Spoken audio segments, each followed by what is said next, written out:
message vous est présenté par l'Assemblée chrétienne Le Tabernacle. www.letabernacle.net. Alors nous avons parlé la semaine dernière de servir l'Éternel avec crainte et tremblement. Et le titre du message de ce matin, c'est « La direction divine pour nos vies ». Non pas notre direction personnelle, mais la direction de nos vies que lui a choisie pour nous. Parce qu'à partir du moment où le Seigneur vient et touche notre cœur, alors nos vies sont pleinement abandonnées pour lui. Par cet amour si grand qui vient nous envahir, par ce torrent d'amour qui vient et qui nous montre ô combien il vient combler les manques que nous pouvions avoir dans nos vies d'avant. Et c'est une grâce que le Seigneur nous a fait de venir sur le chemin de nos vies et de se présenter à nous. Et d'autant plus, une autre grâce qui est laquelle, c'est que dans nos cœurs, nous disions « Oui, Seigneur, je veux te suivre ».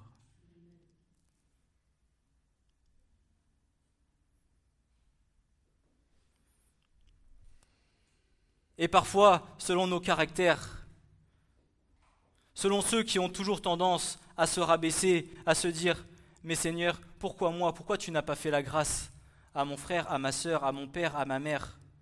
Mais c'est parce que c'est toi que j'ai choisi, parce que je sais que toi, tu es la clé pour toute ta famille et pour tous tes proches. Parce que mon plan n'est pas le tien, parce que vos plans ne sont pas les siens, ne sont pas le sien.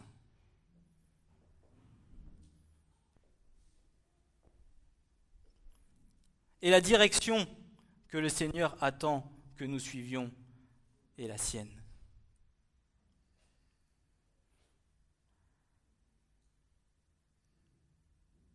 Et si vous avez été attentifs pendant la louange, il a été dit par l'Esprit Saint de marcher par son Esprit.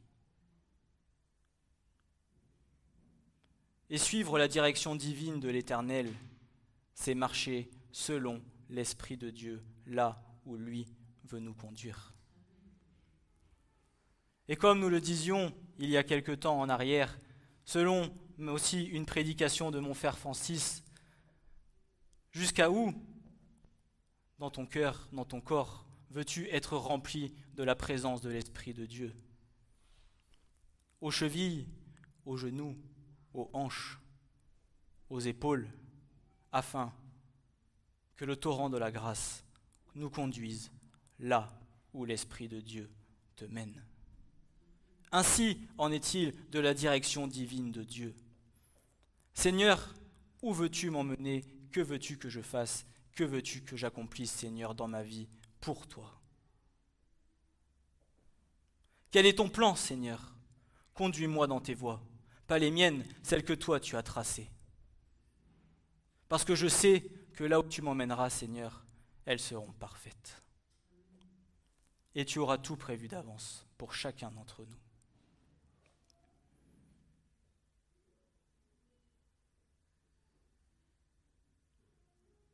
Et il en est là de la différence. Écoutez bien. Il en est là de la différence entre un chrétien religieux et un disciple de Christ, lui appartenant réellement et véritablement, transformé par la puissance de l'Esprit. L'un suivra sa propre vie, l'un suivra sa propre vie et sa propre voie, selon comme bon lui semble, se rassurant dans ses propres pensées, en se convainquant être dans la volonté de Dieu, tandis que l'autre suivra les voies de l'Éternel, la direction divine, non pas selon ses propres pensées, mais uniquement par les instructions venant de Dieu, venant du Dieu vivant, car par l'instruction viendra la direction.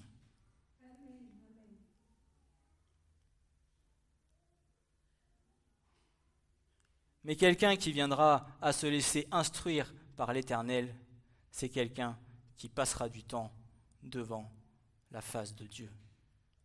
C'est quelqu'un qui se laissera instruire par la parole et par l'Esprit de Dieu.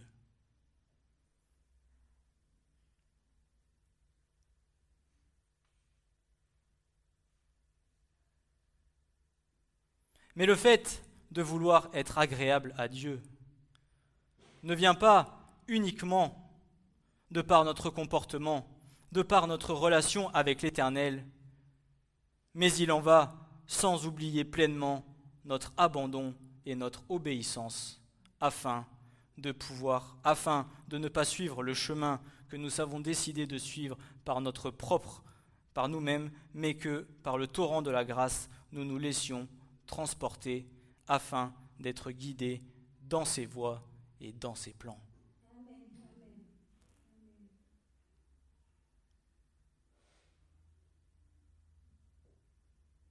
Qui veut aujourd'hui se laisser instruire par l'Esprit de Dieu?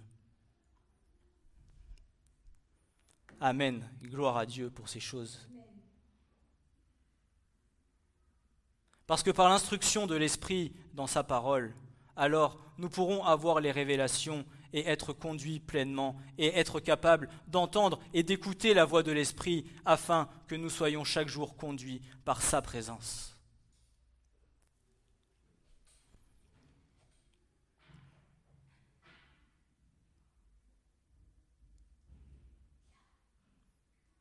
Et là où nous devons être vigilants, ce n'est point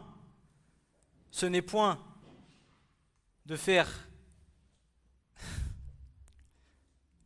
Là où nous devons être vigilants, c'est qu'il ne faut pas que nous nous laissions tromper par notre propre intelligence en nous disant, là où le Seigneur veut m'emmener, ah non mais Seigneur, c'est pas ça que je veux moi. Parce que toi, tu vois là-bas, mais lui, il voit plus loin. Et ô combien de fois nous nous faisons trahir par notre propre chair. Ah mais Seigneur, c'est pas ça que je veux moi. Oui mais mon fils, ma fille, moi, au bout derrière là-bas, je sais que pour toi, c'est ce qui est bon. Je sais que quand tu arriveras au bout là-bas, quand tu auras suivi ma direction, tu auras été pleinement transformé et tu seras un autre homme, une autre femme, un serviteur différent de ce que tu étais au point de départ.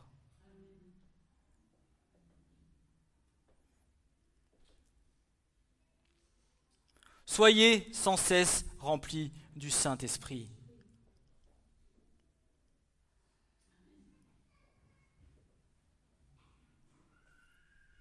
L'Éternel, notre Dieu, est une personne véritable. Il a une volonté, des sentiments, il a une intelligence et il désire nous communiquer sa volonté dans nos vies. Beaucoup de chrétiens ne sentent pas le besoin d'être conduits par Dieu pour ceux l'ayant réellement rencontré, chacun personnellement selon la mesure de grâce qui nous a été accordée. Ce grand désir, c'est une nécessité et cela, l'Écriture nous le montre.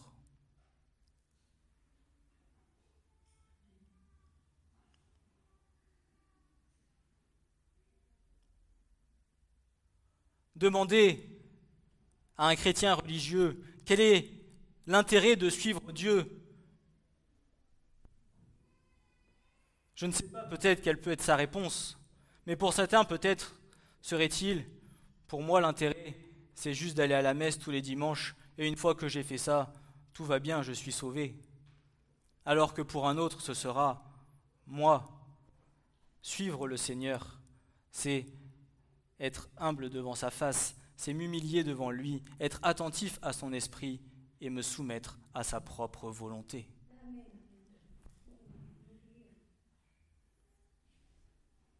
Ah Seigneur, j'aimerais cette belle BMW. Mon fils, ma fille, t'auras une 4L.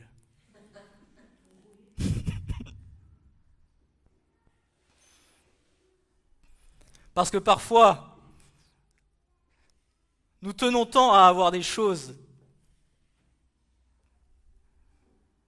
Mais bien souvent, ce que le Seigneur fait, c'est de nous donner tout l'inverse afin que nos cœurs soient transformés.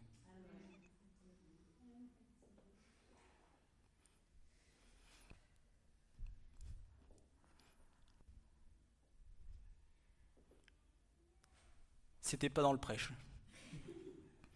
Mais parfois, l'humour du Seigneur, ça détend un peu. Bien souvent, ce que nous voulons,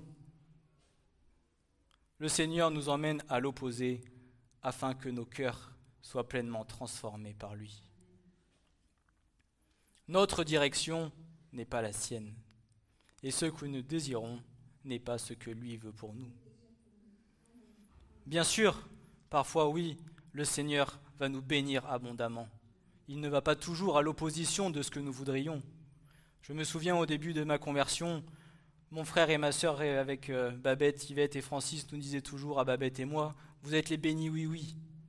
Parce que c'était comme si ce qu'on demandait, le Seigneur nous le donnait. Mais je peux vous dire que maintenant, c'est les bénis non non.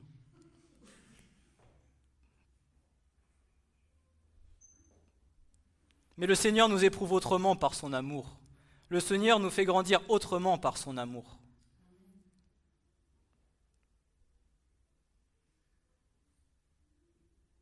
Le Seigneur travaille nos cœurs, le Seigneur travaille nos vies. Et c'est dans le désert que nos cœurs viennent à être transformés. C'est dans le désert que le cœur du peuple de Dieu vient à être transformé, afin que quoi ? Afin qu'au bout, nous puissions être capables de reconnaître et de savoir la direction quand il nous demande de prendre un chemin. Et l'on en revient aussi au sujet de l'onction, de passer du temps devant sa parole, devant sa face. Plus nous passons du temps devant lui, plus nous serons capables rapidement de pouvoir avoir une réponse sur ce que nous devons faire. Tandis que si nous venons à rester dans le parvis, sans être pleinement remplis de l'Esprit de Dieu, alors, et ça rame, et ça rame, et ça rame. Mais Seigneur, ça fait 10 mois que je te prie 5 minutes chaque matin. Oui, mais mon fils, ma fille, c'est pas ce que j'attends de toi. Ce que je veux et ce que j'attends de toi, c'est être continuellement avec toi et que tu sois continuellement dans ma présence.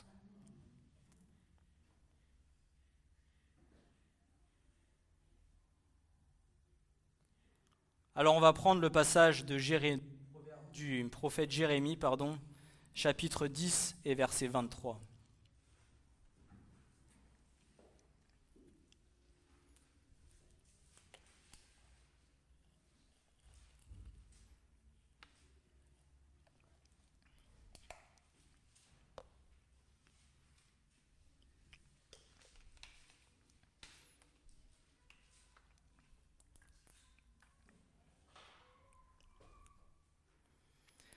Jérémie chapitre 10, verset 23.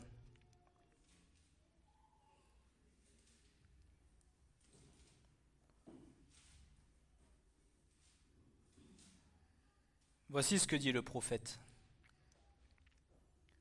Je sais, Éternel, que la voie de l'homme n'est pas à lui, qu'il n'est pas au pouvoir de l'homme qui marche de diriger ses pas.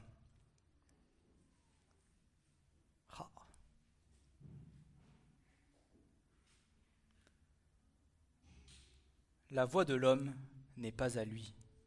Ta voie ne t'appartient pas. Là où tu dois aller ne t'appartient pas. Il n'est pas de ton pouvoir, toi qui marches, de diriger tes propres pas. Mais celui qui conduit toutes choses et qui t'emmènera là où il faut que tu ailles, c'est le Seigneur.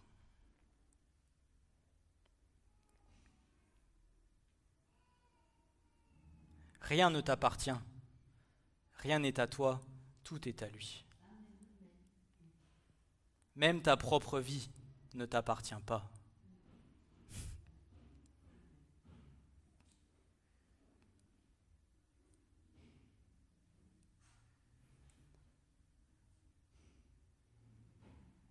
Et j'ai rajouté un autre passage pour compléter celui-ci, qui est le Proverbe, chapitre 20, verset 24, qui dit « Les pas de l'homme viennent de l'Éternel, et comment un homme comprendrait-il sa propre voix ?» Comment un homme comprendrait-il sa propre voix? Quand la parole de Dieu dit que nous étions comme des brebis errants, ne sachant point où aller, il en est ainsi. Nous-mêmes, nous serions incapables de trouver notre propre voie. Tandis qu'en ayant la révélation par les Saint-Esprit et d'avoir été transformés et d'être remplis du Saint-Esprit, alors continuellement, si nous nous soumettons à lui, nous avons le chemin et la direction dans laquelle nous devons marcher. Mais pas par nous-mêmes, par le Saint-Esprit. Marchez par l'Esprit. Ainsi, vous n'accomplirez point les désirs de la chair, mais vous accomplirez les désirs de l'Esprit.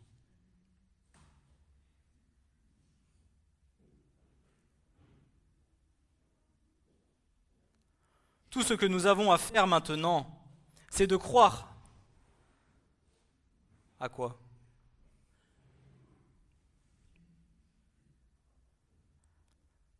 C'est de croire à la parole de Dieu.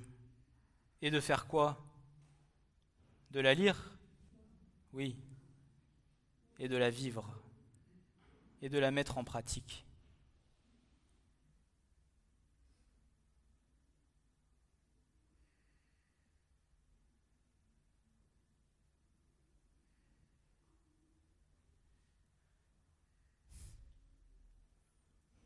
Ah mais Seigneur, ça je veux pas le faire.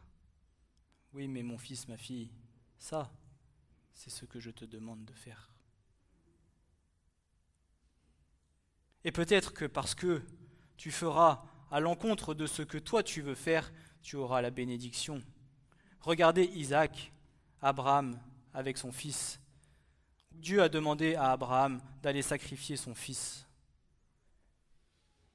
Il a fait la démarche. Il a obéi à l'Éternel. Et à la fin, qu'a-t-il eu?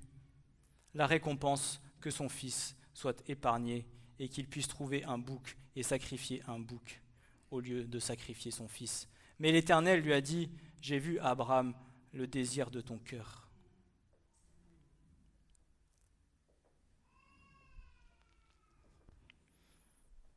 Et peut-être que nous aussi, parfois dans nos vies, le Seigneur peut nous tenter sur des choses afin de voir quelle est la priorité dans nos cœurs. Est-ce que vraiment nous sommes capables de nous soumettre pleinement à ce que l'Éternel Dieu a choisi pour nous?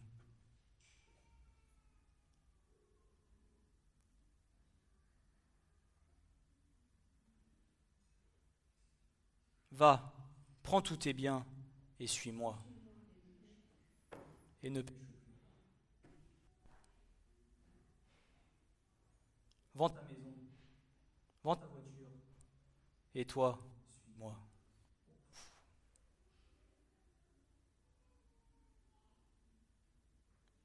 T'es sûr, Seigneur, que ça vient de toi?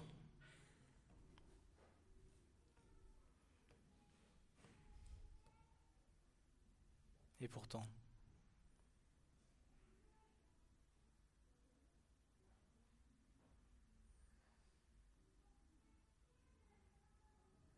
et aujourd'hui, dans l'Église, c'est ce qu'il manque pour beaucoup d'enfants de Dieu, la communion de cœur à cœur, afin d'être pleinement dans l'obéissance de ce que Dieu veut.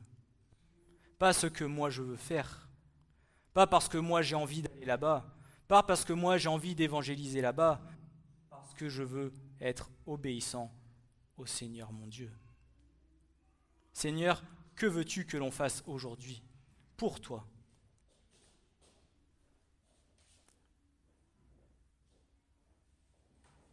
Jérémie nous parle ici au moyen de l'Esprit de Dieu. Il dit que ce n'est pas l'homme, quand il marche, à diriger ses pas.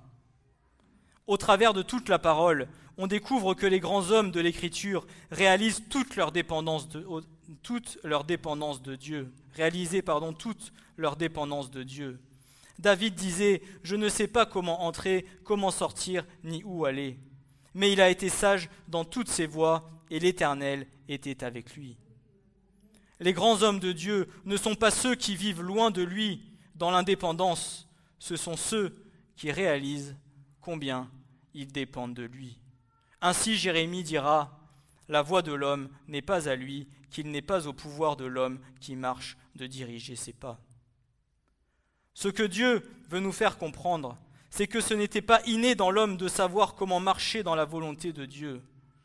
Si nous devons marcher dans les voies du Seigneur, si nous devons accomplir son plan sur la terre, nous avons besoin que régulièrement, dans nos vies, Dieu nous communique sa volonté.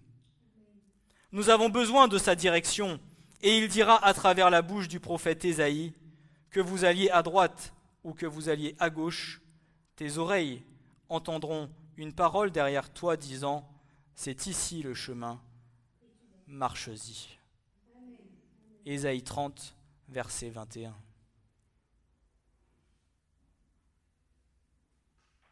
Être attentif à ce que l'Esprit de Dieu nous dit.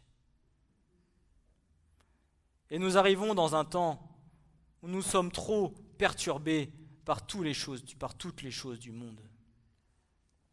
Que nous en venons à être tellement dans un brouhaha de nos vies que nous ne venons plus à être capables d'être attentifs à l'Esprit de Dieu et de ce qu'il a à nous dire.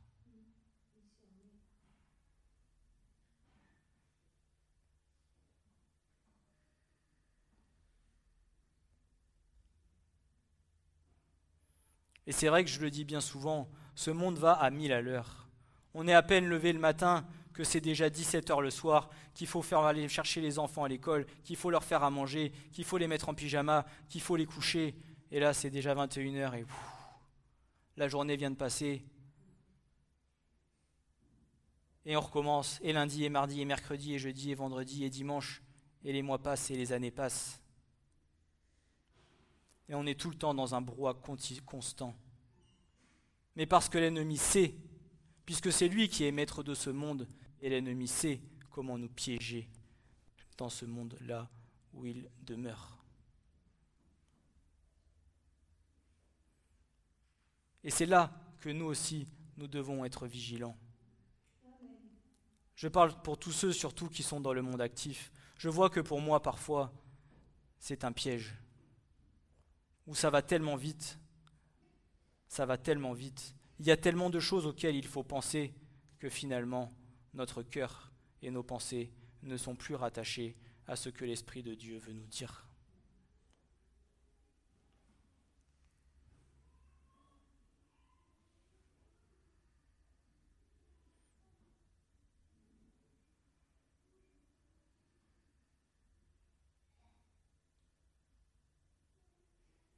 Beaucoup d'entre nous pourraient rendre témoignage de la façon dont Dieu nous a empêchés de marcher dans nos propres vies.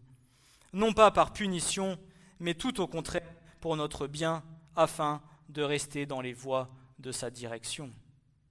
Si nous voulons accomplir son plan, il est nécessaire de connaître sa pensée. Quelle est la pensée de l'Éternel ? Et c'est là l'importance de la communion avec lui. Puisque ce n'est pas dans le brouhaha de nos vies, comme je viens de le dire, qu'il viendra nous transmettre la pensée que lui a pour nous. Mais c'est dans l'intimité de cœur à cœur, dans le secret de nos vies, dans le secret de notre relation, qu'il viendra nous donner ces choses.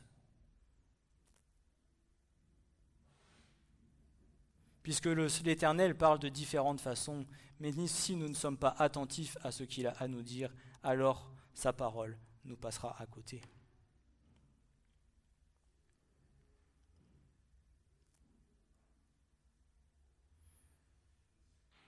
Alors nous allons prendre un passage du psalmiste qui est très intéressant. Psaume 32, verset 8. et verset 9.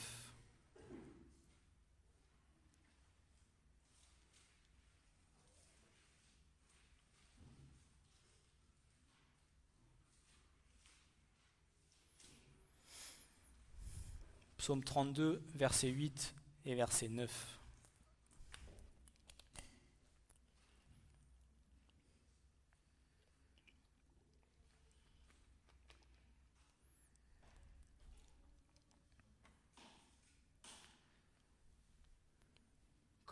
Comme le prophète Ésaïe vient de le dire, ouvrez grand vos oreilles.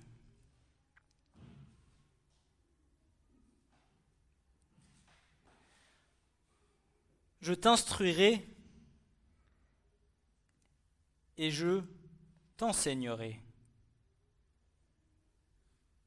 le chemin où tu dois marcher. De plus, je te conseillerai, ayant mon œil sur toi. Verset 9, que beaucoup connaissent. Ne soyez pas comme le cheval, comme le mulet, qui n'ont pas d'intelligence, dont l'ornement est la bride et le mors, pour les réfréner quand ils ne veulent pas s'approcher de toi.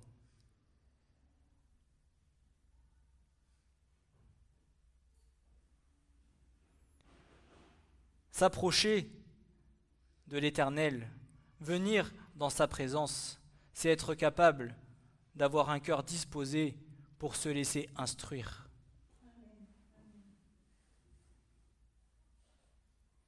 Pour se laisser enseigner. Pour se laisser conseiller.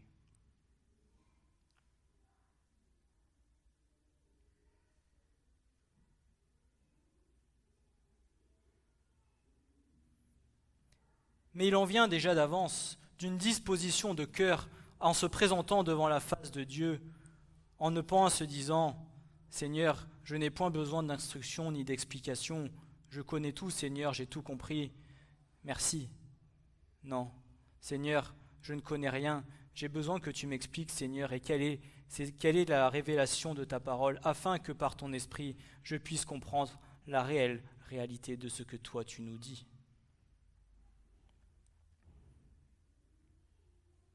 Il y a une différence à faire entre les deux mots, entre l'instruction et l'enseignement des principes de la direction divine. Ici, Dieu nous parle, il dit « Je t'instruirai et je t'enseignerai la voie que tu dois suivre ».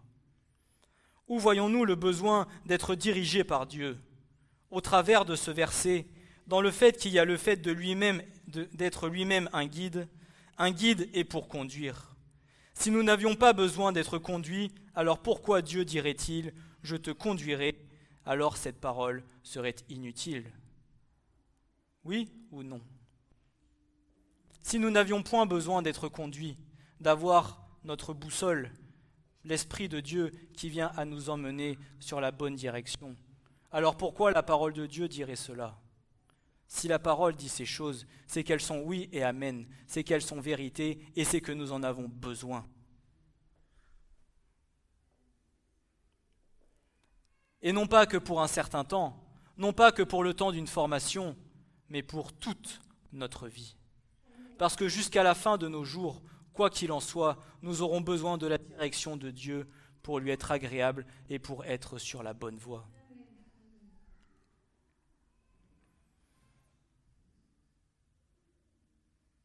Dieu promet d'instruire et d'enseigner le disciple qui, ayant reçu l'Esprit de Dieu en lui, en vient à porter du fruit, faisant preuve d'un esprit docile, chérit la présence et les conseils de Dieu, se confie et se réjouit en lui et se montre toujours, ou du moins au plus, droit de cœur.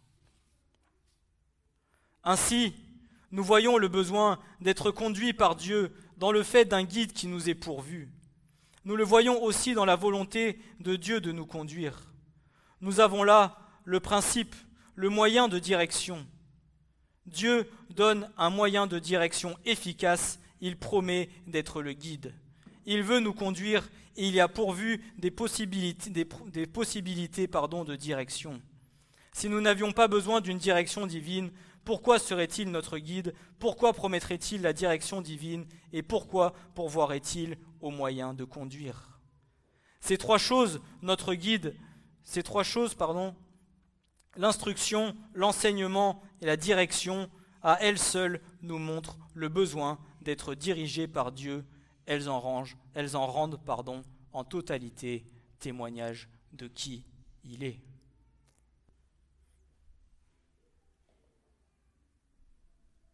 Une fois que tu auras reçu les instructions, Dieu va t'enseigner. Une fois que tu auras été enseigné par l'Esprit de Dieu, alors l'Esprit te conduira là où tu dois marcher.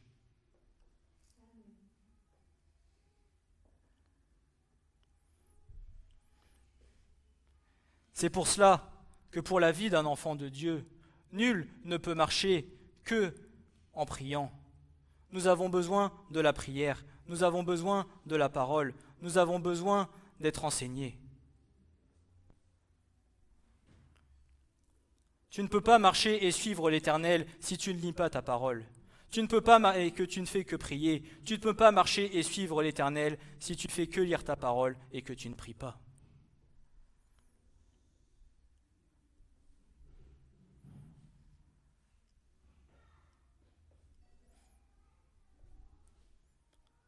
Nous avons besoin de tous les instruments que Dieu nous a laissés.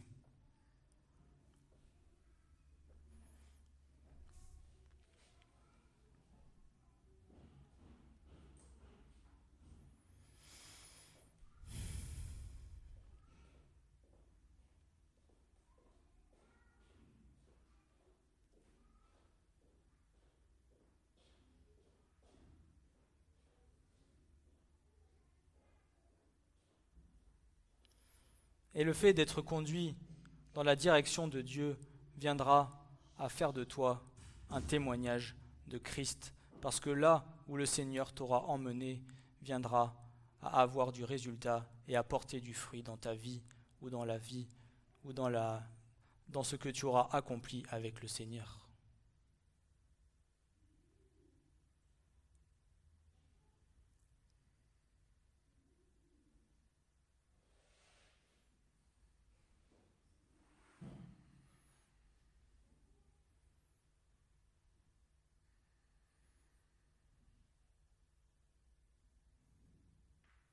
Si demain le Seigneur te dit « Va et monte une assemblée », alors si c'est le Seigneur qui te l'a dit, alors oui, cela portera du fruit.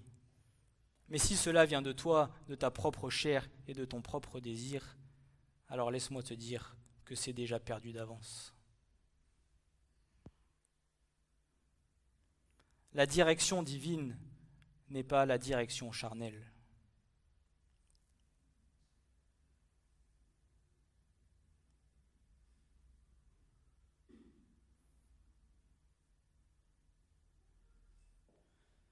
Mais bien que l'homme soit tortueux et compliqué, nous allons prendre un passage qui vient illustrer ces choses. Le psaume 106, verset 13, nous dit ceci. « Ils oublièrent vite ses œuvres, ils ne s'attachent point à son conseil, et ils furent remplis de convoitises dans le désert, et ils tentèrent Dieu dans le désert désolé. » Nous avons là une autre raison de notre besoin de direction. Dieu nous montre très clairement que nous avons toujours besoin de son conseil. Nous n'avons pas besoin d'être connus pour être vus des hommes, mais il nous faut surtout être connus auprès de Dieu. Nous avons été choisis pour servir l'Éternel selon la volonté propre à ce que lui attend de nous. Pas selon ce que nous voudrions honorer le Père qui est dans les, nous voudrions faire, et accomplir sur cette terre, mais plutôt s'attendre à accomplir ce que lui veut que nous fassions ici-bas pour honorer le Père qui est dans les cieux. De plus, Pour tous ceux à qui Dieu permet, le service dans le Seigneur se réalise toujours à deux. Car celui ou celle que l'Éternel aura choisi pour nos vies est une complémentarité parfaite avec nous-mêmes. Pour ceux qui viennent ou pour ceux qui viendront à servir avec leur femme ou avec leur mari, sachez une chose, c'est que l'un ne peut point être sans l'autre et l'une ne peut point être sans l'autre. Puisque c'est une complémentarité parfaite que Dieu a choisie. Alors oui, parfois, ça prend du temps. Parfois, le temps que l'autre accepte de rencontrer le Seigneur, ça prend du temps. Mais rien n'est impossible à Dieu, et par la puissance de Dieu, tout est possible. Et la chose s'accomplira. Une seule parole, dit l'Éternel, et la chose s'accomplit devant lui.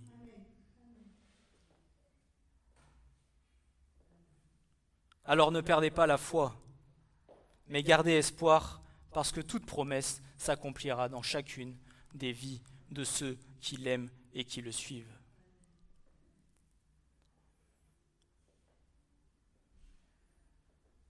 Mais servir ensemble ne veut pas dire être différents l'un de l'autre, mais au contraire, être complémentaires l'un de l'autre.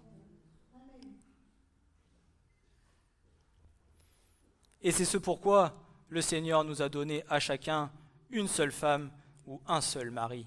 C'est parce qu'il sait que c'est la personne qui nous correspond à la perfection.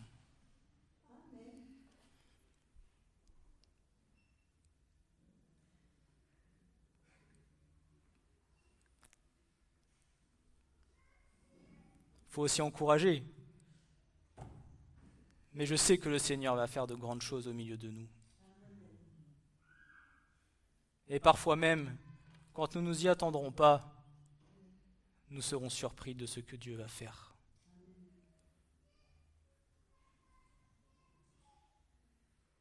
La vie de ton mari, Christine, ne lui appartient pas, elle appartient à Dieu.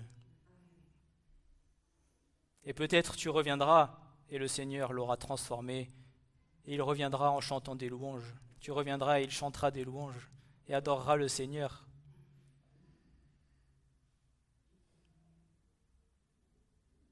Mais ne perdez pas la foi et croyons à tout ce que Dieu est capable de faire. Nous, restons dans les voies qu'il a tracées pour nos vies. Suivons-le et obéissons à la direction dans laquelle il veut que nous marchions et nous verrons les miracles s'accomplir. Soyons premier temps dans un temps d'obéissance, dans un temps de soumission. Et à partir de ça, de mise en pratique, et à partir de ça, le Seigneur accomplira ses œuvres. Et c'est pareil pour toi, ma sœur.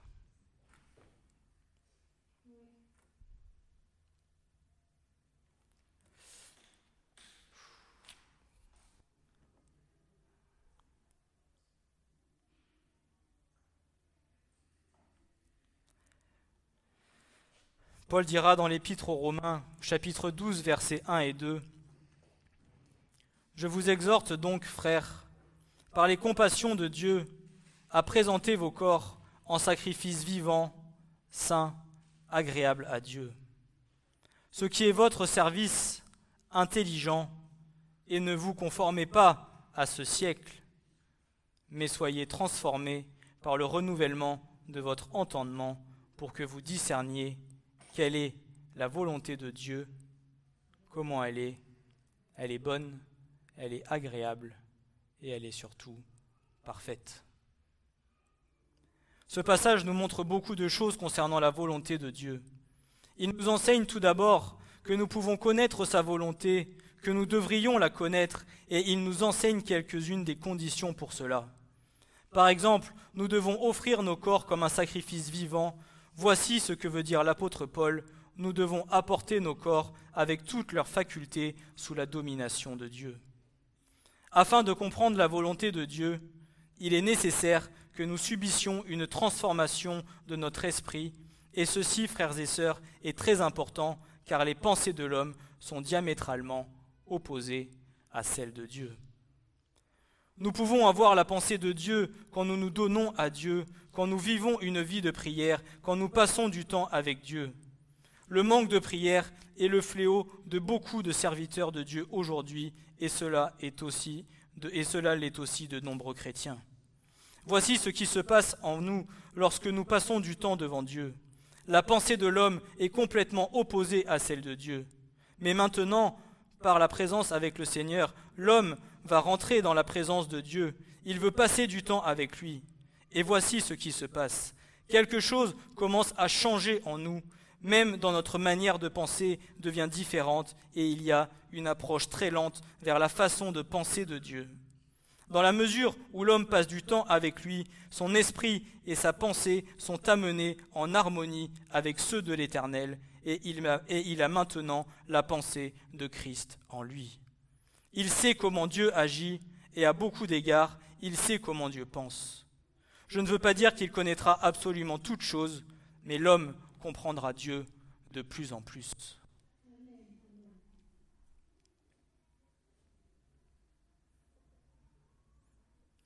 C'est comme quand tu vas passer du temps avec ta femme ou ton mari. Plus tu vas échanger, plus tu vas apprendre à dialoguer avec elle et plus tu apprendras à la connaître. Et il en est de même avec le Saint-Esprit et avec l'Éternel. Plus nous allons passer du temps ensemble, dans la prière, dans la louange, dans la parole, plus nous allons apprendre à connaître qui est réellement l'Éternel. Et à partir de ça, nous pourrons avoir plus de facilité à reconnaître le son de sa voix pour suivre sa direction.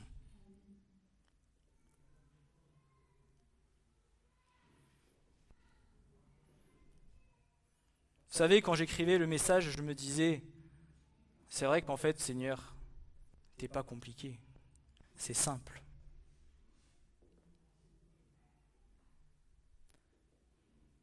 Mais ça paraît tellement si simple que l'homme en fait quelque chose de compliqué. Mais le Seigneur est bon, et le Seigneur patiente, et le Seigneur nous aime. Parce que comme on louait ce matin, il ne regarde pas à ce que tu es aujourd'hui, le 2 novembre 2025, il regarde à ce que tu seras dans l'éternité.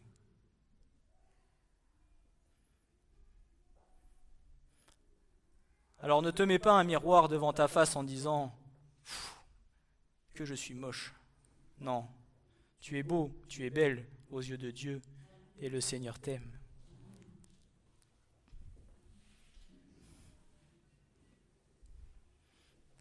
Je vais m'arrêter là pour aujourd'hui.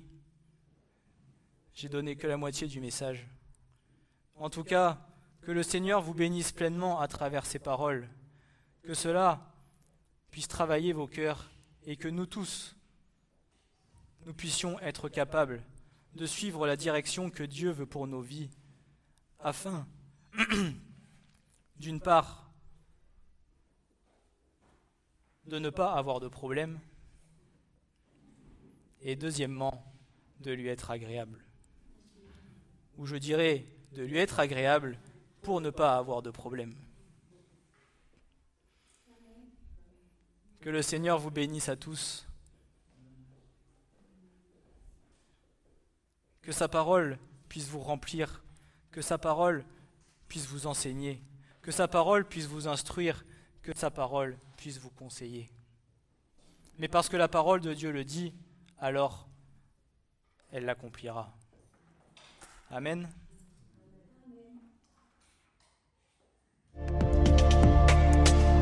Ce message vous a été présenté par l'Assemblée chrétienne Le Tabernacle. www.letabernacle.net